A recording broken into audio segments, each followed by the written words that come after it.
어게인 노무현 누구 얘기일까요? 이게 바로 전당대회 출마를 선언한 김부겸 전 더불어민주당 의원의 얘기입니다. 이낙연 의원이 그제 출마 선언을 했죠. 오늘 오전엔 김부겸 전 의원이 출마 선언 기자회견을 했는데요. 그 모습 잠시 보고 오시죠. 오늘 저는 민주당의 당 대표가 되기 위해서 이 자리에 서 있습니다. 검찰 개혁을 완수하겠습니다. 저는 행정안전부 장관 시절 박상기 법무장관, 조국 민정수석과 함께 검경수사권 조정 등 검찰 개혁안을 정부안을 마련한 바가 있습니다. 저는 최근 검찰 일부에서 일어나고 있는 여러 가지 행동에 대해서 국민들은 바로 당신들의 그런 행동이 그 노무현 대통령을 죽음으로 몰고 갔다라는 것을 잊지 않고 있다는 그런 경고를 드리고 싶습니다. 네, 김부겸 전 의원 당대표 경선 출마를 선언하면서 검찰개혁에 대해서 강조를 하면서 특히 눈에 띄는 부분이 김부겸 전 의원이 부쩍 노무현 전 대통령 얘기를 많이 하시더라고요. 네, 뭐 정치적인 그 역경을 같이 겪어오신 분 중에 한 분이잖아요. 아, 예. 예, 뭐 다들 아시다시피 과거 이제 뭐 꼬마 민주당 시절부터 뭐 계속해서 이제 그쪽에는 한나라당이 있었지만 또 뭐 독수리 뭐 오영재 뭐 그런 얘기도 있었지 않습니까? 예, 예. 그분들이 나중에 또 영남을 기반으로 같이 굉장히 어려운 환경에서 어렵게 정치를 해오셨던 분들이기 때문에 그런 분들에 대한 이제 그 과거에 이제 기억들이 많을 거고요. 예. 그리고 아시다시피 지금 현재 그 민주당의 권리당원들의 구성원들이 대부분 노무현 전 대통령에 대해서 아주 짙은 향수를 갖고 있기 때문에 예. 그런 부분을 이번 전당대회에서 어떤 자신의 정치적인 자산으로서 좀 쌓고 싶은 그런 욕심이었던 것 같습니다. 예. 네, 김부겸 전 의원이 노무현 전 대통령 이야기를 하면서 고깃집 얘기를 예. 하더라고요.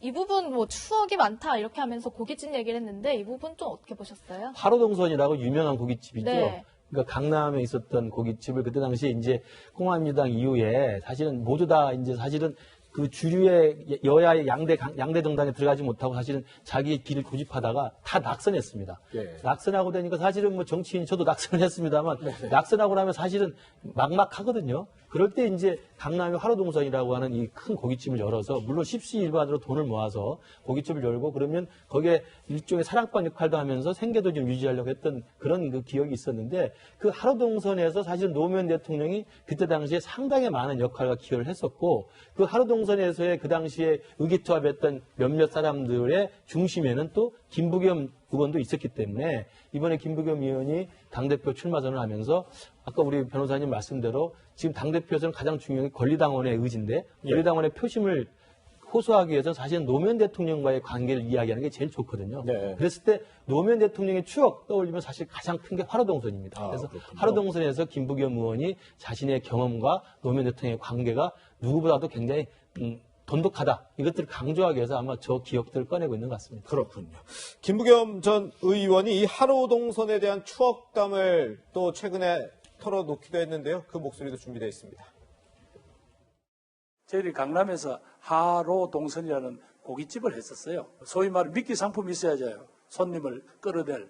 우리 노무현 대표 미끼 상품이죠. 일주일에 한 2번 근무를 시켰는데 그 한 40테이블이 됐어요. 근데 이분이 40테이블을 매일 저녁에 당번일 때는 다 도시는 겁니다. 40테이블에 소주를 한 잔씩 마시면 몇 병을 마시는 겁니까? 나중에 거의 업해갈 정도가 되고 나중에 사모님이 권 여사께서 제발 우리 남편 당번 좀 빼주면 안 되느냐 그러는데 당번은 빼주면 장사가 안 되니까.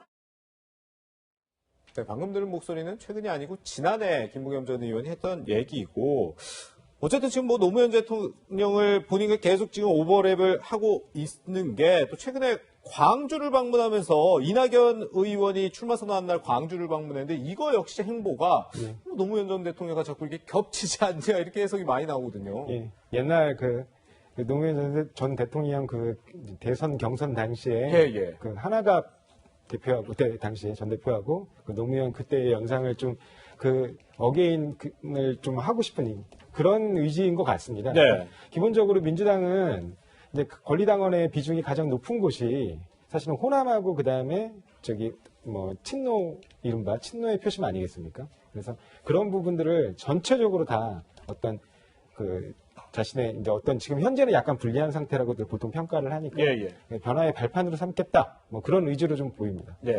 김부겸 전 의원이 광주를 찾으면서 뭐 인연을 강조하기도 했는데요. 보면 고깃집 하루동선 이어서 뭐 삼겹살 얘기도 하고 뭔가 학생운동 시절의 얘기도 자주 하고 있어요. 우리 김 교수님도 과거에 학생운동 하셨는데 예. 혹시 뭐 기억나는 일화 같은 거 있으세요?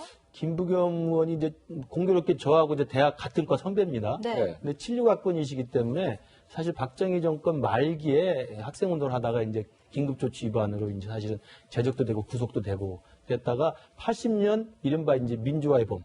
그러니까 그 박정희 대통령이 이제 사망한 이후에 민주화의 봄이 왔을 때 그때 제가 들은 바로는 저는 이제 84학번 후배이기 때문에 네. 직접 그때 그 80년에 김부겸 선배 그 학생운동을 본 적은 없습니다만 전설처럼 내려오는 게 뭐냐면 당시 학교에 아크로폴리스라고 하는 학생들이 모인 광장이 있는데 여기에서 당시 80년에 김부겸 당시 그 학생의 연설, 네. 사자구, 포효 이건 아주 그냥 굉장히 전설적인 이야기였습니다. 너무 연설을 잘하고 감동적이어서 그래서 김부겸 하면 서울대 학생운동권의 대부였던 걸로 이야기가 되는데 그리고 사실은 김부겸 의원이 늦게 이제 복학을 해서 사실은 87년에야 졸업을 하게 됩니다. 예. 그때는 저도 이제 같은 시기에 학교를 다녔는데 그렇겠네요. 그때는 저는 이제 한참 후배였기 때문에 기억나는 건 뭐냐면 그 당시에 서울대 운동권 출신 다 그랬습니다만 학교 근처에 서점을 많이 했어요. 근데 김부겸 의원은 그 당시에도 신림사거리에 5월 서점을 인수받아가지고 백두서점이라고 그래서 서점을 냈고 거기서 저도 많이 가서 책을 샀고 물론 그때 팔았던 책들은 다 이념 서적이었습니다. 그래서 서점을 운영하면서 이제 생계를 유지했던 그때가 사실 정치적인 이제 잠복기였죠. 네. 그 이후로 이제 김부겸 의원은 이제 국회의원도 되고 그다음에 이제 지역주의 선봉, 지역주 타파의 선봉이 돼서 지금은 이제 집권 여당의 당대표까지 출마 선언을 하게 된 거죠. 네.